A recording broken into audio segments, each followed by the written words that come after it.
Pemirsa, di balik hamparan perbukitan Sidamanik, Simalungun, Sumatera Utara, alam tak hanya menyajikan pemandangan yang menawan.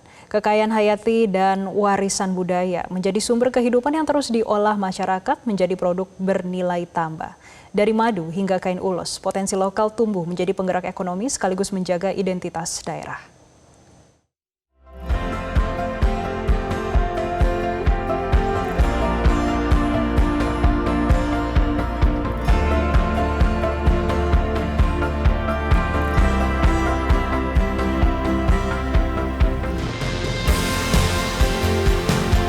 Udara pegunungan yang sejuk dan hutan yang masih lestari menjadi rumah bagi lebah lokal apis cerada. Dari alam inilah kelompok budidaya madu Takoma membangun usaha yang bertumbuh bersama kelestarian lingkungan. Seiring perjalanan waktu, Takoma tak hanya lagi menghasilkan madu. Kawasan ini berkembang menjadi desa wisata edukasi yang mengajak pengunjung menyaksikan langsung proses budidaya lebah, panen madu, hingga memahami peran lebah dalam menjaga keseimbangan ekosistem. Kehadiran wisatawan pun membuka peluang baru bagi masyarakat dari usaha olahan madu, jasa wisata, hingga berbagai aktivitas ekonomi yang tumbuh di sekitar desa. Untuk mengambil pasar, saya tidak mau mencari pasar, tapi saya coba menciptakan pasar. Dengan cara apa? Menciptakan taman edukasi.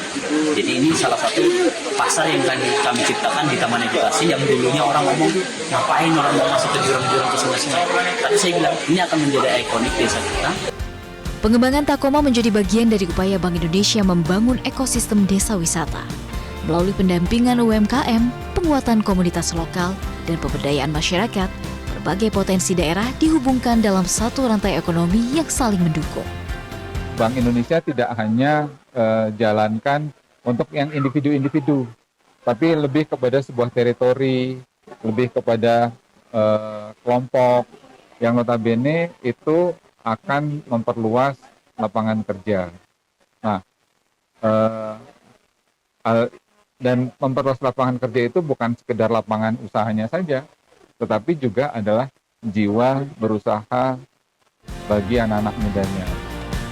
Dari kekayaan alam, perjalanan berlanjut ke warisan budaya Simalungun. Di tangan para pengrajin, helai demi helai ulos tak sekedar ditenun menjadi kain, tapi juga merawat tradisi yang telah diwariskan lintas generasi. Hingga kini ulos Simalungun masih hadir dalam berbagai upacara adat dan menjadi bagian dari identitas masyarakat. Nilai budaya itulah yang terus dijaga Elminda Manik melalui bah pison. Motif khas Simalungun tetap dipertahankan namun dihadirkan dalam beragam produk agar dapat menjangkau pasar yang lebih luas. Melalui pendampingan Bank Indonesia, bah pison terus meningkatkan kualitas produk, memperluas pemasaran, dan membuka peluang menembus pasar internasional. Kita lebih dibinanya banyak itu di mental. Kita mental sebagai pemenang. Kita mentalnya sebagai pebisnis, bukan hanya bertenun apa yang ada, atau kita hanya berjualan. Kita harus tahu ini bisnis. Ini kita lagi proses untuk mengerti tentang ekspor dan tahap-tahapannya. Ini kita lagi pelatihan. Di mata para pencinta wastra, ulos Simalungun tak hanya memiliki nilai budaya, tetapi juga menjadi karya yang memiliki daya tarik tersendiri.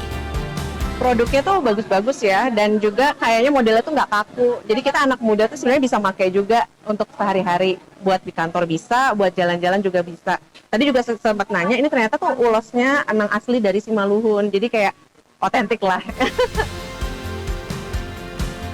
Dari madu yang lahir di tengah hutan hingga ulos yang ditenun dengan menjaga tradisi, Sidamanik menunjukkan bahwa kekayaan lokal dapat tumbuh menjadi sumber kesejahteraan. Saat alam, budaya dan pemberdayaan masyarakat berjalan beriringan, potensi daerah tak hanya terjaga, tetapi juga terus berkembang menjangkau pasar yang lebih luas. Dari Simalungun, Sumatera Utara, Livia Ramadanti, Metro TV. Jelajahi cara baru mendapatkan informasi. Download Metro TV Extend sekarang.